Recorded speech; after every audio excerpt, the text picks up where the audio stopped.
मध्य प्रदेश की सबसे hot seat Datia, मां पीताम्बरा का शक्तिपीठ दतिया, दतिया का उपचुनाव। जी हां, दतिया विधानसभा सीट के उपचुनाव में इस बार मतदान के बाद 3 अगस्त यानी कि आज इसका परिणाम आ रहा है और परिणाम से पहले बहुत सारे कयास लगाए जा रहे हैं कि इस सीट पर आखिरकार क्या होगा।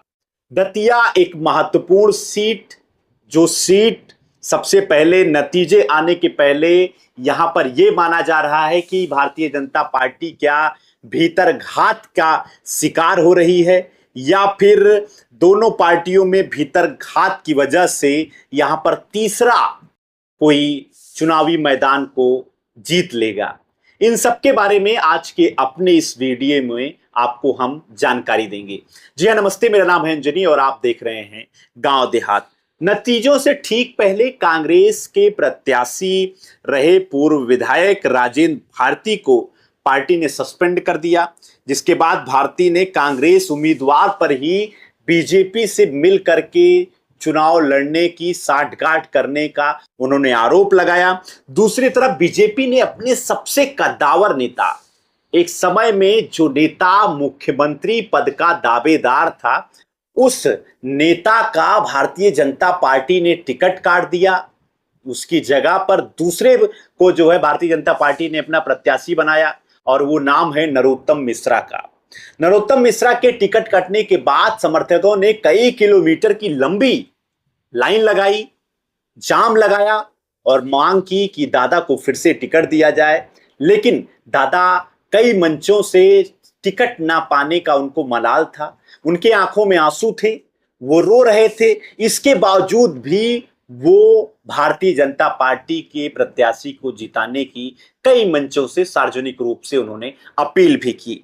जी हां, और दतिया में जो है आज की इस वीडियो में आपको बताएंगे कि यहां पर जातिगत समीकरण, वोटिंग प्रतिशत और असली गणित यहां का क्या था और आज जो परिणाम आ रहा है उसमें कौन जीत रहा है, इसके बारे में भी आपको बताएंगे। सबसे पहले बात करते हैं दतिया में प्रत्याशियों के बारे में। दतिया के उपचुनाव में जो प्रत्याशी बनाए गए थे, इसमें भारतीय जनता पार्टी की ओर से आशुतोष तिवारी थी। जी हां, आशुतोष तिवारी पर भारतीय जनता पार्टी ने एक बड़ा दांव खेला था, क्योंकि 3 बार के विधायक रहे डॉक्टर नरोत्तम मिश्रा का टिकट काटकर संघ और संगठन के पुराने शांत और साफ छवि के नेता के रूप में आशुतोष तिवारी जाने जाते थे। इसी वजह से उन्हें आशुतोष तिवारी को यहां पर प्रत्याशी बनाया गया। आशुतोष तिवारी का जो पुराना थोड़ा सा रिकॉर्ड रहा है वो ये रहा है कि वो एमपी हाउसिंग बोर्ड के चेयरमैन रहे और संगठन में उनकी मजबूत पकड़ मानी जा रही थी। दूसरे प्रत्याशी कुंवर घनश्याम सिंह हैं, कांग्रेस के पूर्व दतिया के राज परिवार के सदस्य और 2 बार के विधायक। घनश्याम सिंह पर कांग्रेस ने अपना भरोसा जताया और वो कांग्रेस के प्रत्याशी के रूप में यहां थे। और तीसरा जो यहां पर कैंडिडेट था वो आजाद समाज पार्टी का था और इस आजाद समाज प्रत्याशी का नाम था दामोदर सिंह। और मुख्य दलों में सेंध लगाने का पूरा इनके ऊपर निर्णय था। लोग ये बता रहे थे कि ये यहाँ पर मुख्य दलों में सेंध लगा करके पार्टी को चौंकाने वाला फैसला दिखा सकते हैं। यहां पर वोटिंग प्रतिशत की बात किया जाए तो 2023 में जो मुख्य चुनाव हुआ था, इस चुनाव में 80.28% यहां पर वोटिंग हुई थी और 2026 में यहां पर 71% यानी कि करीब 9% लोगों ने इस बार अपने घर से निकल करके दतिया के इस चुनाव में वोट नहीं डाला है। अब बात करते हैं कि दोनों पार्टियों के जो आंकड़े हैं, वो आंकड़े जो दोनों पार्टियों के सदस्यों के दिलों की धड़कनों को बढ़ा रहे हैं, वो ये है कि दतिया में 9% की जो कमी आई है वोटिंग परसेंटेज की। राजनीतिक पंडित ये मान रहे हैं कि जब भी उपचुनाव में वोटिंग प्रतिशत घटता है तो इसके 2 मायने निकाले जाते हैं। पहला जो मायना है ये है कि सरकार या प्रत्याशियों को लेकर उदासीनता जनता की है और दूसरा है किसी बड़े नेता के पारंपरिक वोटर्स पोलिंग बूथ तक पहुंचे ही नहीं। फिलहाल ये जो 9% है, यही जो है इस चुनाव में टर्निंग पॉइंट साबित होगा।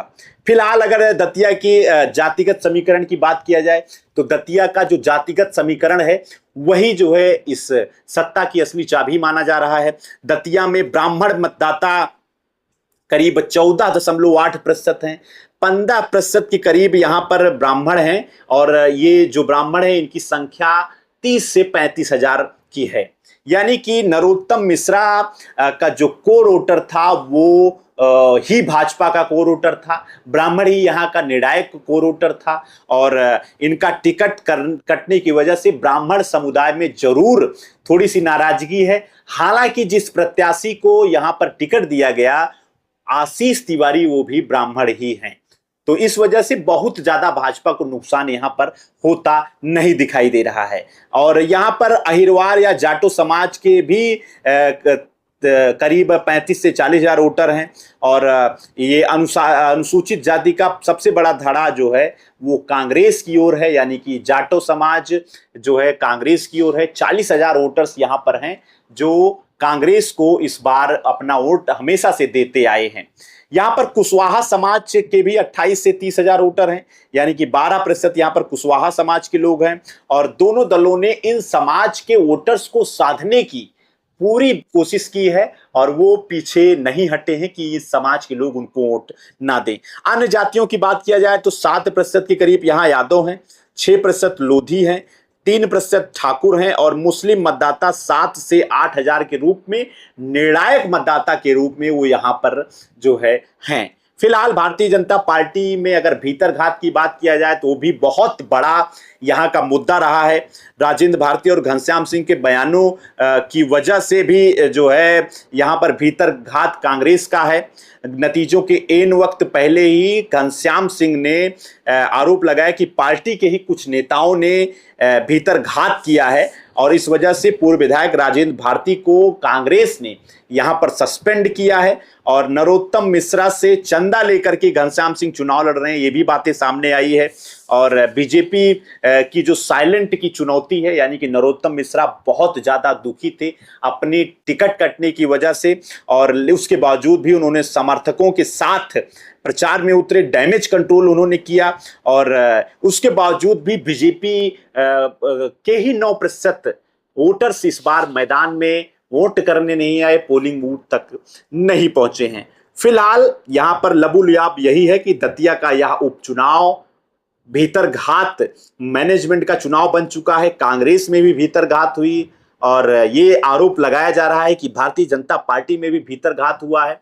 अब देखने वाली बात ये होगी कि चुनावी परिणाम क्या कुछ यहां पर होते हैं और लोग ये मान रहे हैं कि भारतीय जनता पार्टी ये सीट बड़े अंतर के साथ जीत रही है, क्योंकि नरोत्तम मिश्रा यहां पर स्वयं प्रचार करने के लिए अपने प्रत्याशी के लिए सामने आएंगे। फिलहाल आज 3 अगस्त है, आज ही चुनावी परिणाम आ रहे हैं और इसमें अब सभी के जो भविष्य थे वो ईवीएम में कैद हैं और वो धीरे धीरे अब खुलना शुरू हो जाएंगे।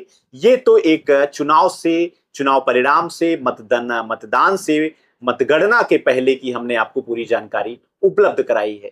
और अधिक जानकारी के लिए आप चैनल पर नए हैं तो मेरा आपसे निवेदन है, कृपया गांव देहात को सब्सक्राइब कर लीजिए। देखते रहिए गांव देहात। आपका बहुत बहुत धन्यवाद।